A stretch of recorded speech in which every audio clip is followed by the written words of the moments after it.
Chapter 10 Queen Nzinga, the rebel queen of Ndongo and Matamba. Wanna bumble with the bee, huh? BZZZ, throw a hex on the whole family. Lil Kim. We continue our journey as matter fades into nothingness and time disappears into the deepest parts of our consciousness. We now re-emerge at the central heart of the great continent of Africa. In the 15th century, the Ndongo kingdom arose in what is now Angola. The earliest mention of the Ndongo kingdom is in a document from the 1600s. Ndongo, ruled by a monarch known as Angola, was the most powerful person in the kingdom. Ngola Ining, who instituted a highly centralized government, is said to have founded the kingdom. Conflicts with surrounding kingdoms, like the European colonizers Portugal and the native kingdom of Congo, were common as the kingdom expanded diplomatically and militarily. The Ndongo people rose to prominence in the 16th century as European merchants engaged in the transatlantic slave trade utilized their land to gather the human resource for their dark trade. Wars broke out in Ndongo because the Portuguese wanted control of the country's important trading routes and to enslave their citizens. A remarkable monarch, Queen Nzinga, defied Portuguese control and triumphed over them diplomatically and militarily. Queen Nzinga was born about 1583 to Ngola Kalambo Kia Kasenda, the monarch of the Ndongo kingdom, and Mother Kangela, the king's favorite concubine. She had 2 sisters and 1 brother acknowledged by history. During her formative years, Nzinga's father kept her immersed in the political upheaval and intrigue that accompanied his battles against the Portuguese, who sought to expand their influence in the region.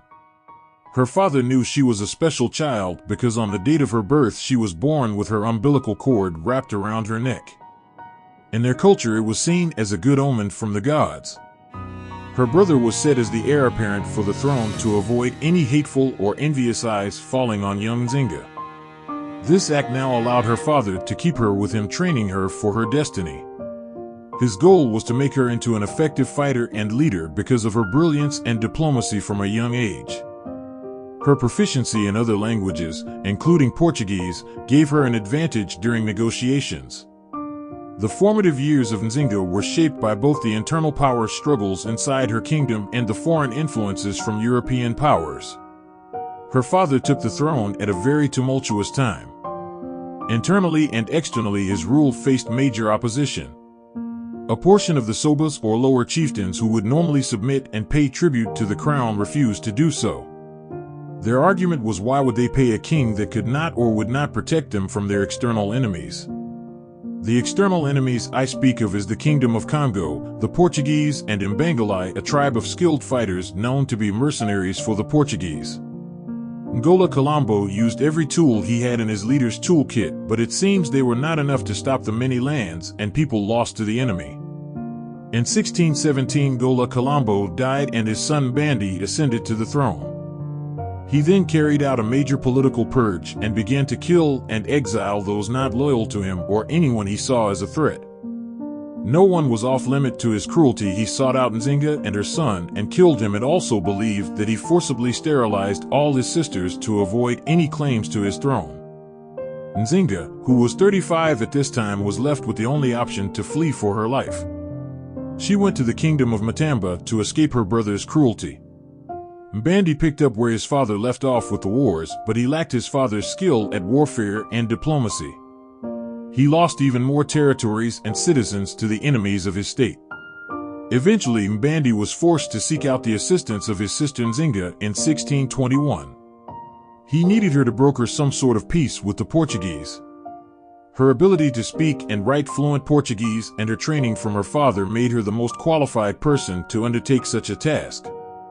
She agreed under the condition that she would be able to negotiate with the Portuguese unencumbered and have the ability to be baptized.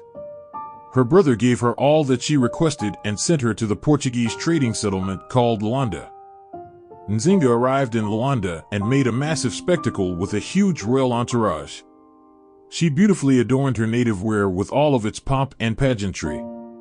The city was set ablaze with gossip and chatter by her arrival, so much so, the governor João Correia de Souza took note of her and offered to cover the expenses incurred by Nzinga and her entourage. When the pair had to meet officially for the first time, the governor had seats for himself and his advisors and left a mat on the floor in the front of them for Nzinga to sit, so they can literally look down upon her. Instantly, Nzinga summoned one of her servants to go on all fours, and she sat on the servant's back and met the governor at eye level.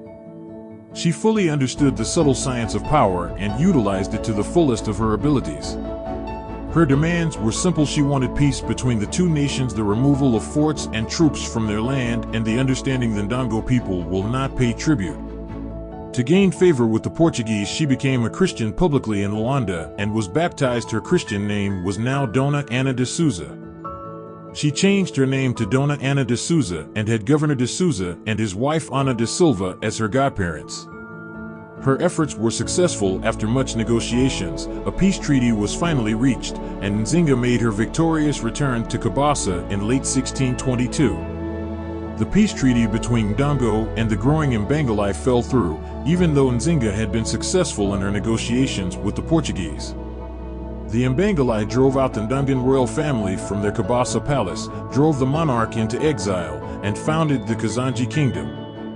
In 1624, Ngola Mbandi's melancholy demise marked Nzinga's swift rise.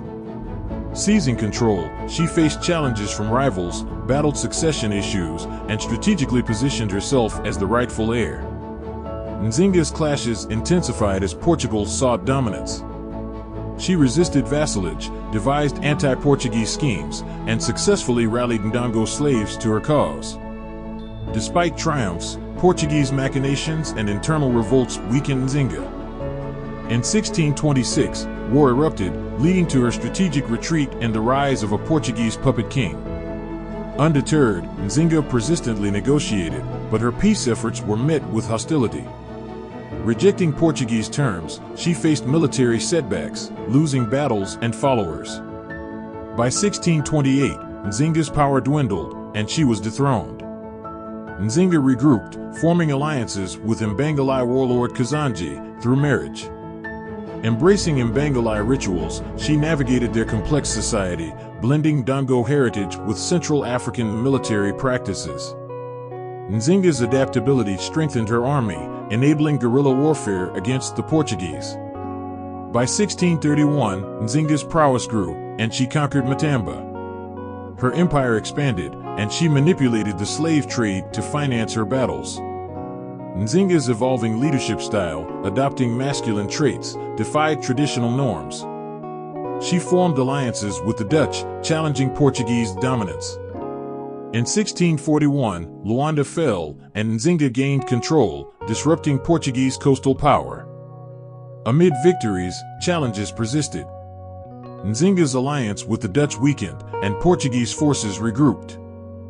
Battles ensued, leading to victories and defeats. In 1648, Portuguese-Dutch peace left Nzinga unaware, forcing her retreat to Matamba. Resilient, she thwarted Portuguese advances inland and focused on fortifying Matamba. Nzinga's final years aimed at rebuilding Ndongo. Matamba thrived, and she diversified her rule, rewriting laws, embracing Christianity, and reshaping her court. The once warrior queen transitioned to a more feminine court, balancing European imports, education, and marital reforms. Nzinga became bedridden in October 1663 after contracting a throat infection. The infection had progressed to her lungs by December of that year, and Nzinga passed away peacefully on the morning of December 17th while she slept. The Catholic and Mbundu traditions were followed with considerable solemnity during her burial. Ceremonies were observed in her honor in Luanda and around Matamba by the Portuguese and Mbundu communities. Kambu, Nzinga's sister, also known as Barbara or Dona Barbara, took the crown after her death. Nzinga was a multi-layered character who was very enigmatic, but she was a person that was needed by history and birthed by the most extreme circumstances. A figure so as large in time and space that she still cast a cooling shadow us all today.